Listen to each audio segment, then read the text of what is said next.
Chard is a close botanical relative of beetroot. It's cultivated for its large, thick leaves and robust leaf stalks. It serves as an excellent spinach substitute, particularly during the summer months.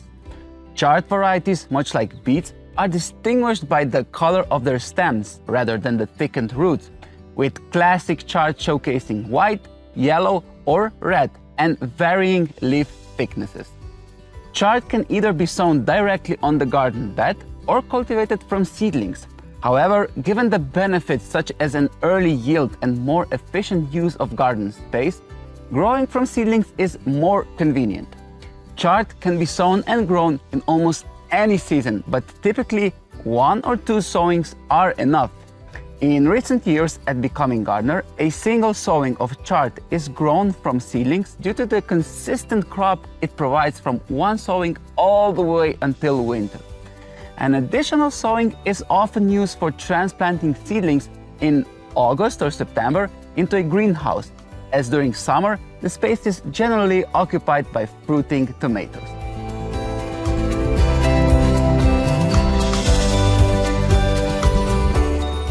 To cultivate chard seedlings, sow the seeds at the end of February using the same methods as for sowing and growing cabbage, Savoy cabbage, cauliflower, and kohlrabi. Since the outside conditions are not yet favorable, we grow the seedlings indoors or in heated spaces with sufficient lighting. Begin by sowing several chard seeds in a large container filled with moist substrate. Keep in mind that the chard seeds often contain 2 or 3 seeds, so 2 or 3 chard plants can sprout from one single cluster of seeds. Cover the seeds with 0.5 centimeters of dry substrate and germinate them at a temperature between 18 and 22 degrees Celsius, which is also suitable for other plants that are germinating at the same time. Since they germinate well in the dark, cover the seed tray. This also helps maintaining uniform humidity, and as soon as you notice the first sprout, which could happen in as little as 3 days, uncover the container and move it to a brighter location. When the first leaves are nicely developed, within 7 to 10 days of sowing, prick out the plants individually into the medium-sized planting units with a quality substrate mixture.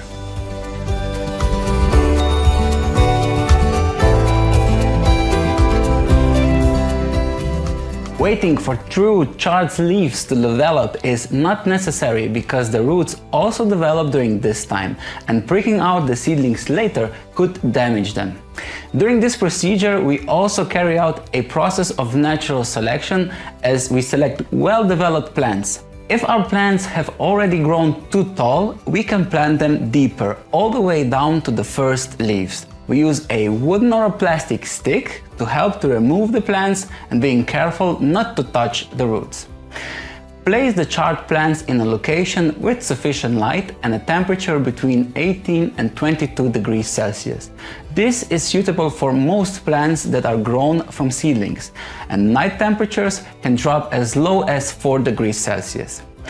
Any leftover plants from pricking out can be eaten as microgreens, as the plant is already edible at this stage of growth. Water the seedlings regularly every other day, like all others that are grown at the same time. Before transplanting chard seedlings to an outdoor bed, harden them off by placing them along a south-facing wall or in a greenhouse for at least 4 days in order for them to adjust to outdoor temperatures, especially to night temperature fluctuation. If you have a greenhouse, sow chards for daily harvest over the winter in August and transplant seedlings into the greenhouse in early September. While chard can withstand temperatures as low as -10 degrees Celsius outdoors, it will be easier to harvest and produce a nicer crop yield from the plants in the greenhouse, as leaves in open air are often too damaged due to wind and snow.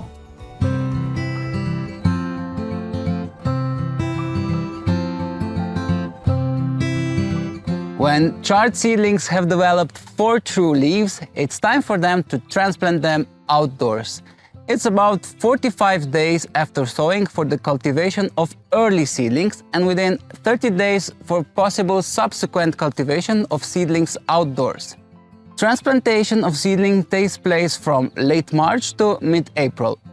Chard is planted with 30 cm spacing in a zigzag pattern in 3 rows on a 75 cm wide bed and in 4 rows in 100 cm wide bed. Be sure to cover such very early sowings with a garden fleece, preferably over tunnel hoops because the garden fleece must not put pressure on the seedlings. Plant seedlings deep or in a raised heap of soil all the way to the first true leaves. This helps with drainage, but mostly so that the plants do not topple over. Water only the planting hole, as soil is usually sufficiently moist in the spring. In case of dry weather, water the entire surface throughout the entire bed.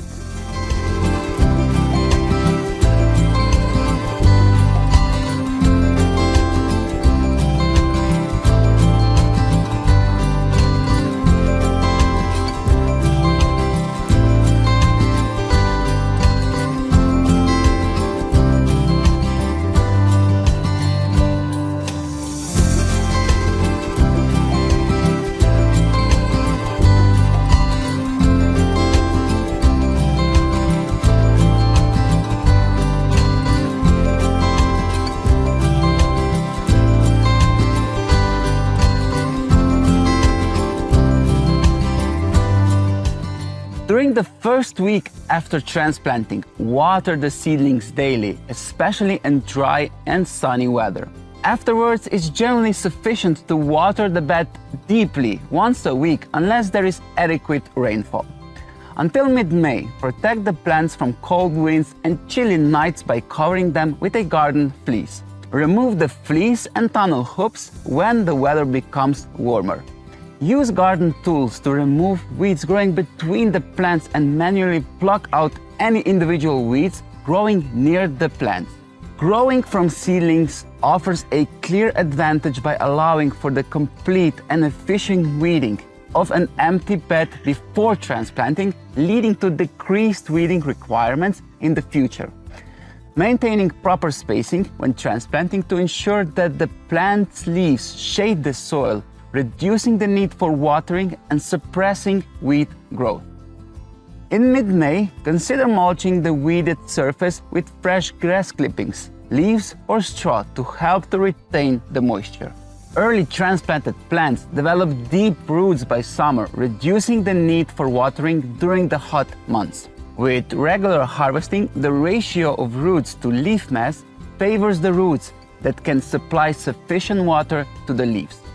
However, during extended dry periods, 2 weeks, it's important to water the entire bed really generously.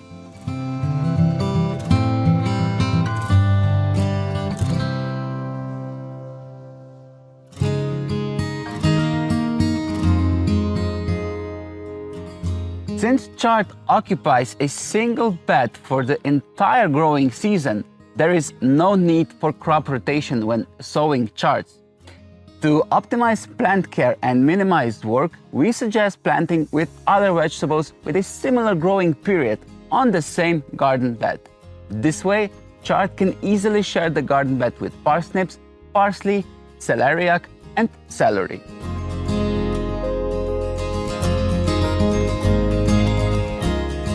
Young chard plants can be prone to slug attacks.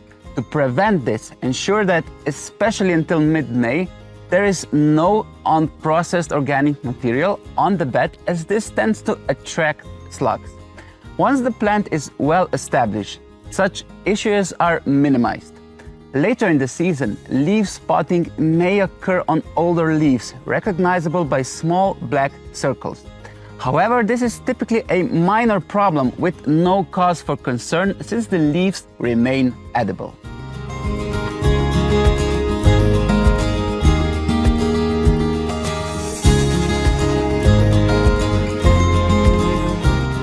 Chard offers a year-round abundant harvest with only a single sowing per season.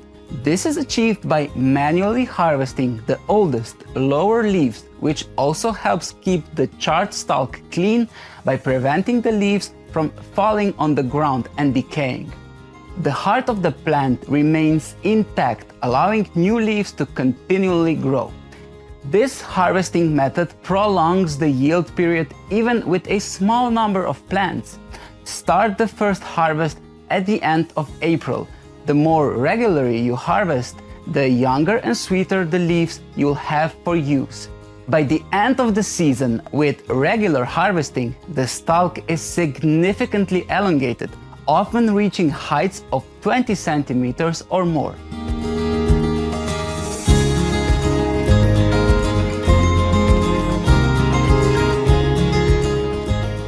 Freshly harvested chard leaves are best. Given its continuous growth, it makes sense to harvest for immediate use. If you are harvesting chard leaves for consumption within a day or two, store them in the refrigerator. Any excess product can be blanched and frozen, much like spinach.